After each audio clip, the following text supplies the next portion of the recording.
Welcome sa channel ko, GoBro Hero. At ito yung Baron Antena. Yan. Magte 10 years na to sa amin. At kung narinig niyo yung alog, may tubig. So ito yung last time na ginawa ko na nirestore ko siya.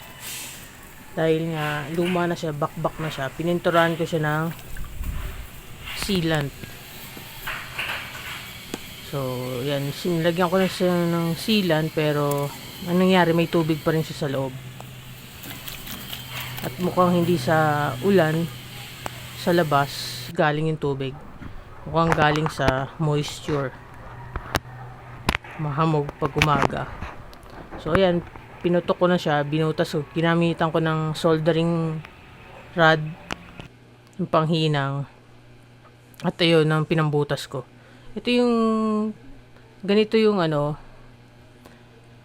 pinahid ko noon. Pero hindi ito yon, mas mura to compare sa pinahid ko noon na Primero yung brand. Mahal kasi yung brand na yun, at ito mas mura siya. At parang nga hindi siya mabakbak. Pinahiran ko ng ganito. Pero ito yung cheaper version. So yung link nito nandiyan sa description kung gusto niyo gayahin yung ginawa ko. Kasi nga napupulbos na yung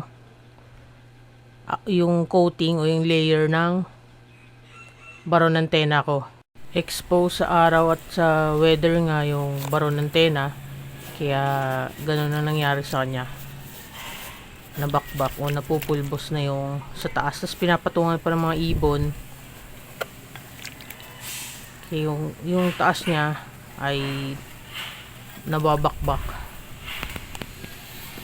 Ito na yung update sa kanya, sa Baron Antena, saka sa ginamit kong sealant para tumagal pa tong buhay ni Baron Antena. So umabot pa siya ng 15 years, 20 years. Like, comment, share, subscribe na lang. Bye.